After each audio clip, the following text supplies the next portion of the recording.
quand je vous dis que je me suis dépêchée de mettre une chemise pour faire genre que c'est pas le même jour et c'est pas la même tenue que celle que je viens de filmer pour The Witcher, que je viens de ranger mon salon pour pouvoir filmer cette vidéo parce que je viens, mais il y a un quart d'heure de terminer cette série, en tout cas cette saison. Et que je pense que ça se voit plus, j'ai bien rattrapé, mais genre j'ai dû corriger mon make-up parce que je me suis mise à chialer sur la fin. No spoil. Cette vidéo va dans un état émotionnel, je ne vous raconte pas.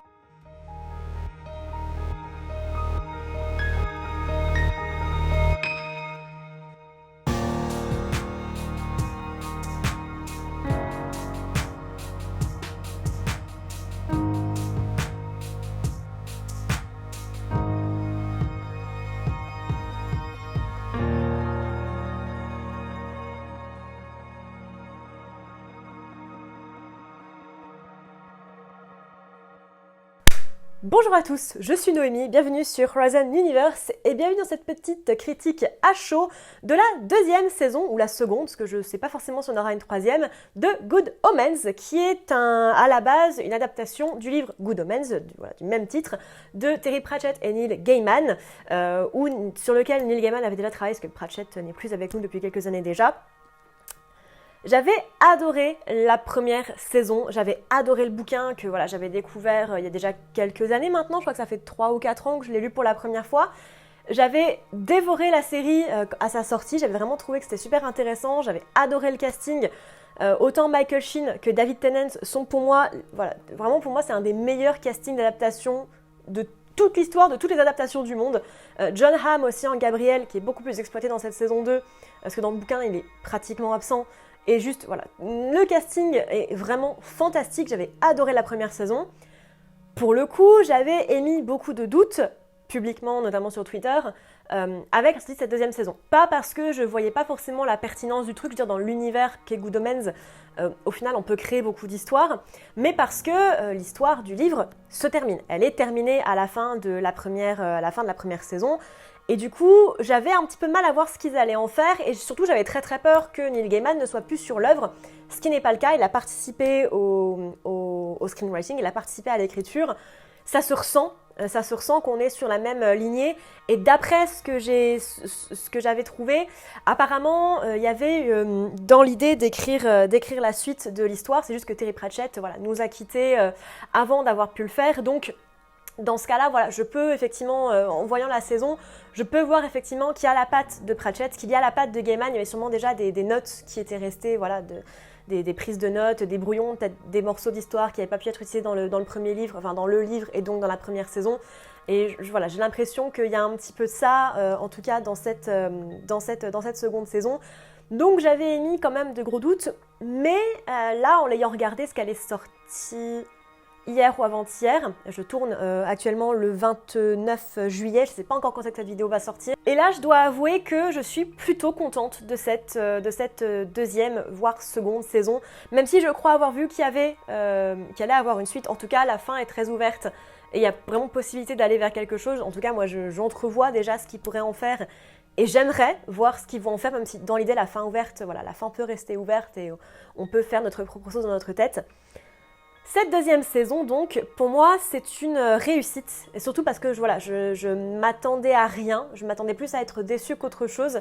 Et au final, je trouve que c'est une vraie réussite. Je trouve que le pari a été entièrement relevé. Déjà, encore une fois, le casting montre vraiment le génie de la personne qui a fait le casting. Michael Sheen en Aziraphale et David Tennant en Crowley, en Rampa, je crois en français, ça marche super bien. Ils ont une vraie alchimie tous les deux. Ça se voit qu'ils ont énormément de fun sur le tournage. Ça se voit qu'ils sont pleinement en possession de leur personnage. Et j'ai l'impression qu'on leur donne vraiment la possibilité de le faire. Je sais pas s'il y a beaucoup d'improvisation, mais j'ai vraiment l'impression que les mimiques qu'ils font, qu'il y a beaucoup de plaisir à jouer. Et c'est cool quand ça se voit parce que c'est, mine de rien, assez rare de voir des acteurs être autant dans leur personnage, à croire vraiment que le bouquin a été écrit en pensant à eux, parce que vraiment, il y a énormément de douceur et enfin voilà, un talent incroyable. Après bon, excusez-moi, j'ai tapé dans la caméra, ni Sheen ni Tennant n'ont quoi que ce soit prouvé à qui que ce soit, parce que voilà, ce sont deux acteurs qu'on voit déjà beaucoup et qui ont amplement prouvé leur mérite. John Hamm, pour le coup, c'est vraiment la grosse découverte de la saison. Il est voilà, Gabrielle est pratiquement pas cité, enfin on voit très très peu dans le bouquin. Voilà, c'est vraiment un personnage, bon c'est un personnage central à l'histoire mais très secondaire dans son utilisation en tant que personnage. Dans la première saison, pareil, il est beaucoup plus utilisé, mais voilà, il est toujours beaucoup en second plan, beaucoup plus utilisé que dans le bouquin, mais toujours en second plan. Par contre, je suis trop contente de voir Jon Hamm comme ça dans la série, parce que moi je l'ai découvert dans Mad Men, donc dans un tout autre registre, qui est une de mes séries préférées, hors SF d'ailleurs. Et je trouve qu'il a un timing pour la comédie absolument génial. Ce mec, il a une tête qui fait très sérieuse, mais qui en même temps, il a vraiment une manière de jouer ses mimiques et de jouer son personnage qui est mais à mourir de rire. Honnêtement, je me suis esclaffée plus d'une fois, dans la saison 2 aussi, mais dans la saison 1. Je crois que c'est le tout dernier épisode ou l'avant-dernier, quand... spoiler, si vous regardez cette vidéo, c'est sûrement que vous avez vu la saison 1, mais à un moment donné, ils échangent, Crowley et Aziraphale échangent de corps pour ne pas se faire tuer, parce qu'il y en a un qui est condamné en enfer, l'autre qui est condamné au paradis. Et à un moment donné, t'as Crowley qui joue un petit peu avec eux, qui essaye de jouer un peu son Aziraphale et d'être un petit peu, de faire un petit peu le con, quoi. Et t'as Jon Hamm qui lui sort, alors en français, je sais pas, parce que je l'ai pas vu en français, mais il lui dit genre... Shut up and die already. Et genre la manière dont il le dit, ça se voit qu'il se retient de le buter direct, c'est à mourir de rire. Et là, il y a vraiment un timing de comédie qui est parfait, parce que là, du coup, l'histoire, c'est que l'archange Gabriel disparaît, et en fait, on retrouve celui qui joue Gabriel, donc Jon Hamm, qui du coup va devant la boutique de bouquins de Aziraphale, et il ne sait pas qui il est, il sait pas pourquoi il est là, il se souvient plus de son prénom, il se souvient plus du tout de rien. Et du coup, il y a et l'enfer et le paradis qui essayent de retrouver Gabriel. Et c'est un scénario tout con. Le premier épisode, franchement, je me suis dit, oh là là, s'ils vont faire 6 épisodes dessus, de pratiquement 1 heure chacun, je sais pas vraiment comment ça va se passer, enfin, je sais pas où est-ce que ça va aller. Et au final, avec un scénario tout bête comme ça, ils arrivent vraiment à faire tenir sur la longueur. Alors, bien sûr, il y a plein de trucs un petit peu circonvolus. Il y a tout le truc avec la vendeuse de disques et la nana qui tient le coffee shop. Enfin, voilà, il y a des trucs qui sont un petit peu barrés. Mais j'ai trouvé ça vraiment très très cool. Et Jon Hamm, son utilisation est vraiment top. Enfin, c'est pareil, ça se voit que l'acteur a beaucoup de plaisir à jouer son personnage et ça se voit qui lui ont laissé en fait le soin de jouer avec le visage. Enfin, c'est un côté très britannique en fait, ce côté d'avoir le droit de laisser ces personnages presque surjoués au final, même si c'est l'intention qui est derrière Good Omens, en fait le surjeu fait partie intégrante de la série. Mais du coup, tu as vraiment l'impression qu'il te laisse vraiment t'exprimer en tant qu'acteur et qu'il te laisse vraiment prendre possession du personnage. Et ça, je trouve ça super intéressant parce qu'on le voit très très peu dans les productions mainstream, en tout cas américaines, c'est quelque chose qui se fait très très peu. On voit là l'exemple avec Barbie qui est sorti très récemment, où le surjeu de Ryan Gosling en énerve plus d'un, alors que c'est le principe. Good Omens, c'est un peu la même chose, on a vraiment beaucoup de surjeux et beaucoup d'expressions, d'esclaffements, etc. qui sont vraiment très très cool. Un des meilleurs aspects également de cette série, c'est tout ce qui est dans la partie émotion. Ça a beau être une série comique parce qu'il y a Pratchett, on voit quand même qu'il y a un gros aspect émotionnel, et surtout là, dans cette deuxième saison. Je suis pas en pas bien à la fin de cette série pour rien. Vraiment, le dernier épisode, j'étais sur mes nerfs. Enfin, j'étais vraiment en attente de quelque chose que j'attendais depuis le début de la première saison. Si vous me suivez sur Twitter, vous savez ce que j'attends, et finalement c'est presque un peu un spoil de le dire, mais j'étais vraiment vraiment en attendant, genre allez, c'est bon, il faut y aller, et je suis super contente qu'il l'ait fait, même si c'était teasé depuis longtemps, c'était teasé par les acteurs, c'était teasé par beaucoup de personnes. Je vais pas parler plus de ce qui se passe dans le dernier épisode, mais au final, je suis assez contente de ce qu'ils ont fait de cette série. J'étais vraiment plutôt dans l'appréhension après l'annonce de la deuxième saison, parce que je voyais pas l'intérêt.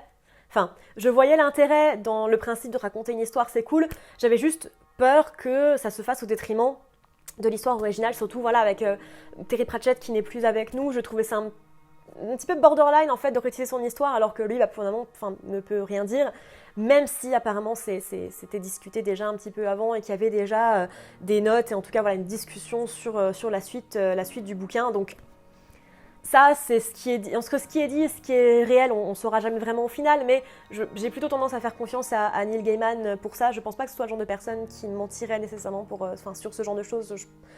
Je le vois pas mentir sur ce genre de choses. Je pense pas que ce soit le genre de gaillard à être dans cette optique-là. Mais j'ai été plutôt satisfaite. Si vous n'avez pas regardé Good Omens, je vous conseille vraiment de regarder cette série. Elle est extrêmement drôle, c'est du pur humour anglais. Moi je suis très sensible à l'humour à l'anglaise, très sarcastique, très sec, très sur les jeux de mots, très sur la manière de parler. Voilà, les accents britanniques, si vous le regardez en anglais, pratiquement tout le cast est anglais, donc il y a vraiment un jeu de mots aussi, un jeu sur les accents, sur les mots, etc., sur la manière de parler. Moi, je suis très sensible à cet humour-là, donc sur moi, ça marche très très bien. Mais il y a aussi un côté un petit peu émotion, il y a une vraie montée émotionnelle tout au long de la série, qui arrive déjà pas mal à son paroxysme dans la saison 1, mais là, dans la saison 2, encore plus. Et au final, je vois vraiment l'intérêt de cette saison 2. J'ai passé un excellent moment devant. Voilà, je l'ai regardée en une après-midi et j'ai vraiment beaucoup apprécié cette saison. Je l'ai trouvée très très bien faite.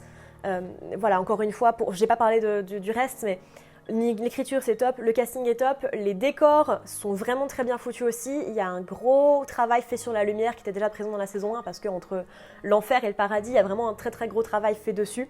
Les scènes d'action, le peu qu'il y a, mais elles existent quand même, sont extrêmement bien foutues. Voilà, la balance entre humour et choses un petit peu plus graves, en tout cas le côté un petit peu plus, alors pas lourd, mais un petit peu plus dramatique, on va dire, extrêmement bien géré. Personnellement, pour moi, c'est un sans faute, même si je partais pas forcément je passais pas défaitiste non plus, je n'étais pas sur The Witcher saison 3, mais si je partais pas forcément avec le cœur léger, on va dire, je repars avec le cœur lourd mais heureux, et je vous conseille vivement le visionnage de cette série. Et je vous conseille bien sûr très vivement de lire le livre. On m'a déjà demandé si je voulais faire un versus. Pour le coup, je pense pas que ce soit nécessaire parce que ça suit vraiment très très bien l'histoire. J'ai pas grand chose à en dire, il n'y a pas vraiment de choses à traiter, donc je pense pas en faire un versus un jour. En tout cas, c'est pas prévu. Mais je vous encourage vraiment à découvrir et la série et le bouquin parce que vraiment pour moi, ça vaut vraiment le coup. C'est vraiment excellent, ça fait vraiment du bien ce genre de production dans l'environnement audiovisuel dans lequel on est aujourd'hui parce que c'est extrêmement différent de ce qu'on a ailleurs. Et voilà, c'est parfait mélange entre dramatique et humour. C'est vraiment très très bien foutu. Et perso, j'accroche totalement à cet univers et je vous le conseille vivement. Voilà, petite vidéo assez courte pour vous conseiller surtout Good Omens. J'espère que ça vous aura plu. J'ai parlé pas mal voilà, on va dire que c'est pas vraiment la science-fiction, c'est plutôt la fantasy là. J'ai parlé un petit peu de fantasy dernièrement. J'espère que ça vous aura plu. N'hésitez pas à me dire tout ça en commentaire. On se retrouve sur mes différents réseaux sociaux comme d'habitude, Twitch, Instagram, Twitter, X, peu importe, Goodreads. Et puis Tipeee aussi, si vous avez envie de me faire découvrir des choses, si vous avez envie de donner, de participer à la chaîne d'une quelconque manière, n'hésitez pas à aller faire un petit tour. Et moi je vous dis à bientôt dans l'univers.